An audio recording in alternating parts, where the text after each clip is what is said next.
Колега Хусни, со луѓе кои имаат различни цели не се прават заеднички планови. Од вашиот говор сватив дека на сопствена кожа сте го почувствувале предавството и лагите на Ковачевски и СДС.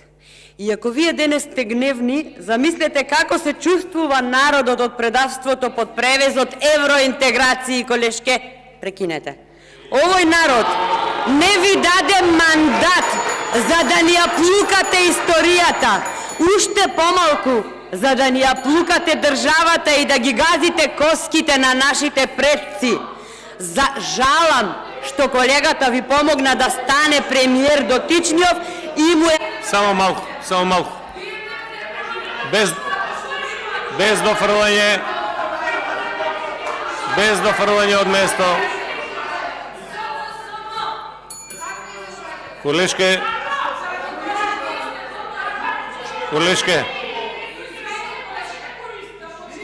Мислам дека е коректно. Бети, седи си мирно на место.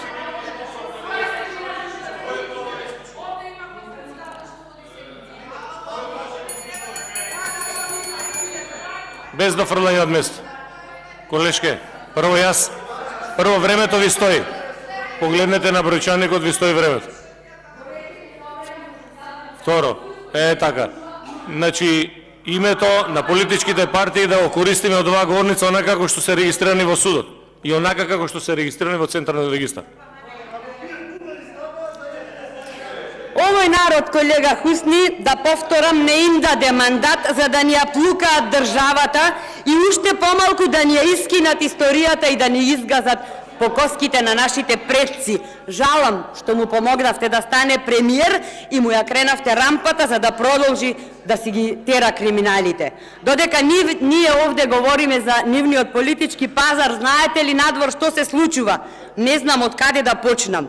Европските вредности и европските стандарди ли им налагаат да ги бркаат граѓаните од државата? Невидени криминали, безчувствително за сопствениот народ.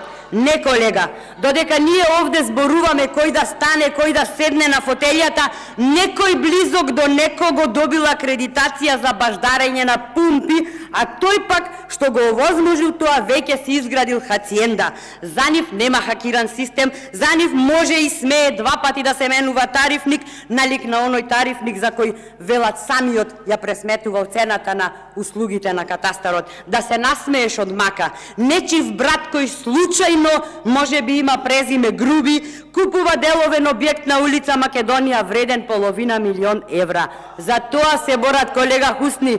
Каква Македонија, какви евроинтеграции? Додека ние овде се расправаме кој да стане министер, кој негов заменик, никому не му е грижа дека нема лекови за граѓаните и плати за здравствените работници. Очигледно, колега, во оваа наша држава има живот само за оние кои што се обвиткани со криминал и рекет. Не одиме по европски пат. Со оваа власт одиме во неповрат. Државата ни оди во погрешна насока. Македонските работници ја напуштаат Македонија. И ова, како што кажавте, навистина нималку не е весела математика, ами е црна статистика.